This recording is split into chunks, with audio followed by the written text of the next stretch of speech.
Today is the 14th of October 2011. The 14th meeting of the General Synod of the Dutch Reformed Church in Southern Africa just completed its proceedings in Johannesburg. Synod decided yesterday, in a day of high drama, to commend the confession of Belhar to the congregations and regional synods of the Dutch Reformed Church for inclusion in the confessional basis of the Church. At least 2/3 of congregations and all 10 regional synods needs to approve Belhar before it can become part of the confession of the Dutch Reformed Church. Dr. Peter Borgdorff attended Synod as the official representative of the Christian Reformed Church in the USA. His message was received warmly by Synod. We are talking now with Dr. Borgdorff about his observations and thoughts about the way forward for the Dutch Reformed Church, or the NG Kerk, as it is called in Afrikaans. Dani Maton reporting.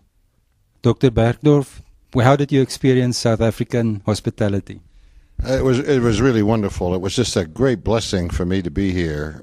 I came at the invitation of the NG Kerk, and you never quite know what you're coming into until you're here.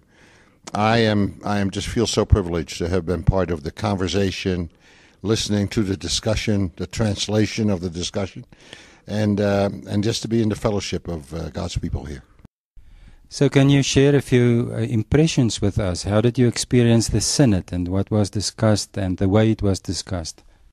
What struck me was, was something I also commented on when I had an opportunity to speak to the Synod, is that the issues that were on the agenda of the General Synod are issues being discussed in every major Reformed church around the world. And so it was like being home, in the sense that the conversation was familiar. The for and against points, a particular position, were not unique to this assembly, but were very well discussed. And I think particularly on the conversation and discussion, consideration of the Synod on the Belhar Confession, it was such a good process, because not only was Synod able to come to a oneness of mind, I consider a 90% plus vote to be oneness of mind for any Synod on any issue. But what really impressed me was that the spirit of the discussion allowed for the diversity of opinion to be expressed, and people feeling safe in that fellowship to say even maybe what some others would think were outlandish arguments, but they could do it. And being able to do that within the body of Jesus Christ is a testimony to the movement of the Spirit in that assembly. And I was just so blessed and impressed by it. So the NG Kerk decided to start the process to accept Belhar as a formal confession symbol. What would you say is the international implications for the NG Kerk and for the Reformed family of churches worldwide? I think very significant. Knowledgeable people in the ecumenical world among the Reformed churches, the membership, for example, of the World Communion of Reformed Churches, but also my home church, the Christian Reformed Church, was very aware of the struggle that the Belhar presented for the NG Kerk, and for people in South Africa generally, not only this denomination. And so we've been watching with great interest, because as we consider the Belhar for adoption as part of our statements of faith, as the Reformed Church in America did last year, completed it last year, one of the questions we would often be asked is, why would a North American church be considering the Belhar when the main body of the Reformed Church in South Africa has not yet agreed to accept it? This will help us tremendously, that you're on the journey towards considering the adoption of that in the way we are, but we really wanted you to lead and not have the... Now, on the other hand, I must say that some of our South African conversations over the years, some have said to us, but it's important for the North American church to lead Well, you know, when the one tells the other that they should lead, then you have a good conversation. And so I was so blessed and so delighted to see what happened here yesterday, and that it signals the opportunity for the reunification process and discussions to continue again. Because I was sitting with the representatives from the Uniting Reformed Churches in Southern Africa, and they were just so blessed by this experience and assured me that this would open the door to renewed conversations. So you are looking at the South African situation from an outside perspective, which is very valuable to us. So what would you say, what pitfalls are there for the NG Kerk and for the DRC family of churches in the way forward in the process of reunifying the church?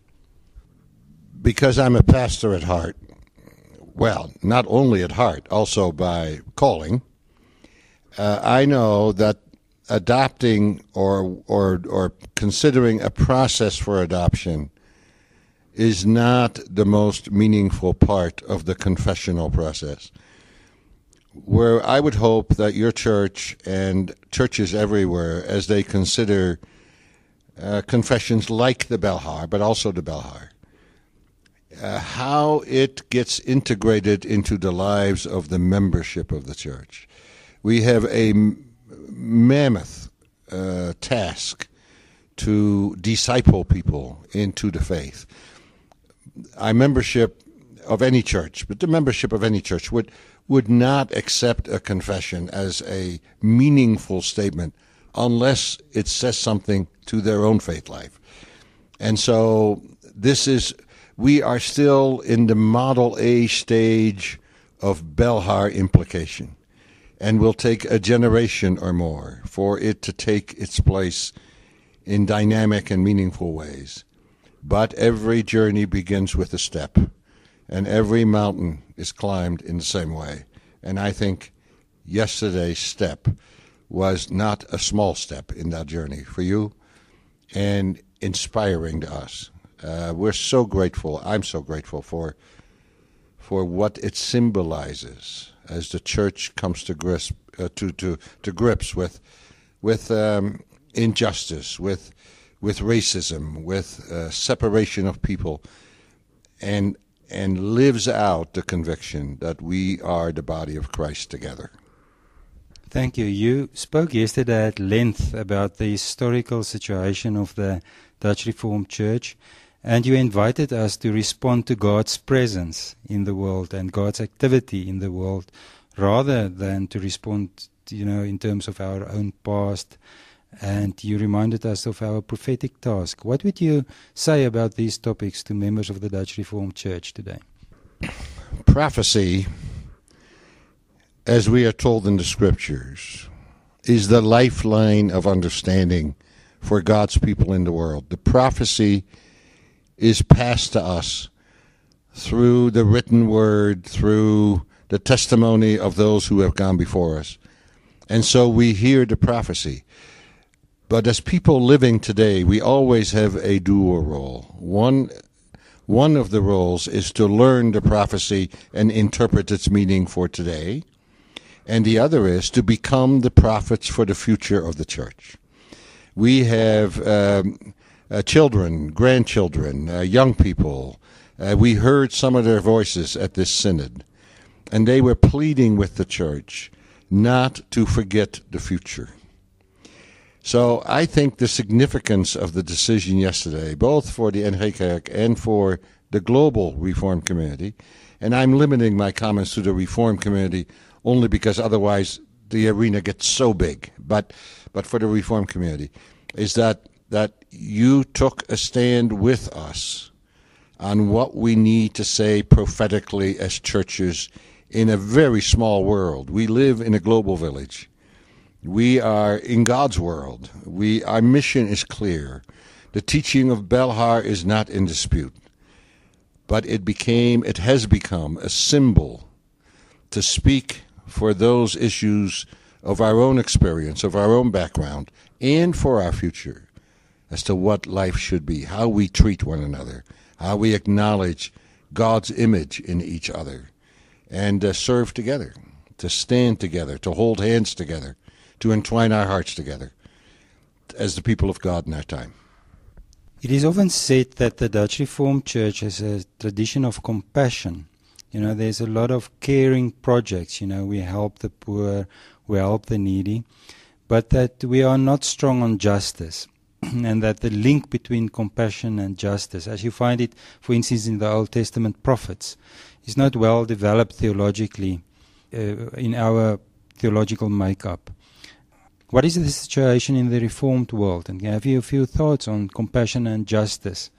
Well, biblically, you're right that the justice and compassion are inseparable and really dimensions of the same core value that we must care not only for other people, which is a justice issue, but also for God's creation, which is equally a justice issue. It plays itself out in Reformed theology in every sphere of our existence, or as Abram Kuyper said many years ago, every square inch of what we see and feel and are part of belongs to God. So justice and compassion are intimately connected.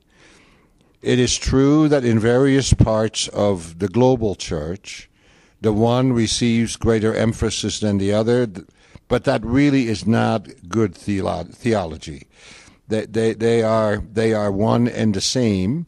It's interesting to me that the development of diaconal theology, though, finds its roots in Calvinism. And the Dutch churches, for example, have a very strong tradition in the diaconal ministries, and they have organizations that may now be independent of the church, but really grew out of the life of the church and the ministry of the church.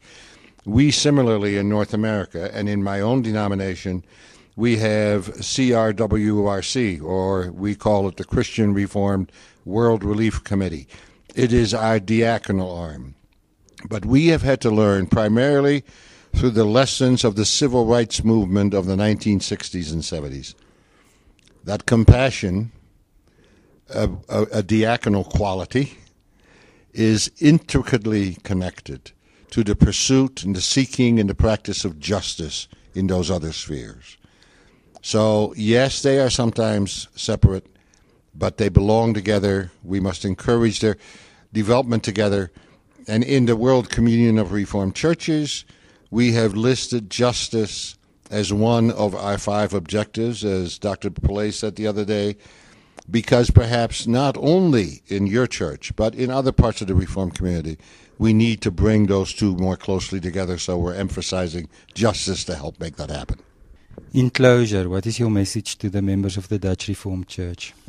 Well, my first message is that I would hope that every member of your congregations throughout the land would thank God for the leadership of this synod, for taking a stand, for making a prophetic statement, not for forcing it down the channels of the denomination, but to say this is what we believe to be God's call in this moment of time, and to speak with unequivocal voice that perhaps some of the practices that have led to so much pain, it is time to move on.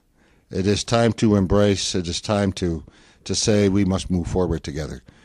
And I thought that yesterday was a very hopeful sign. I would hope that the membership of congregations would embrace it in that spirit, and that the Synod did it prayerfully and deliberatively and carefully, good procedurally. I mean, it couldn't have been a better Synod, and I commend them for it, and commend them to the membership for their courageous stance yesterday. What are you going to pray for the Dutch Reformed Church? My prayer for the DRC is that it can come together around this decision, and that the synodical leadership be embraced and be absorbed into the life stream of your ministry. We should not expect that to happen tomorrow morning at worship, but as the press has covered it, though I have not read your press coverage, My Afrikaans is somewhat limited. But as it gets talked about and discussed, both in the public and private domains, that people would remember that this is part of a long journey that goes back to previous decisions that your Synod has made. But my prayer would be that this now be seen as a signpost of the kingdom on the journey. It doesn't say the end on the signpost. It says, you have just begun. There is a ways to go. But God gives us time. And I want to be an encouragement to all of your members to say, and in God's time, important things happen.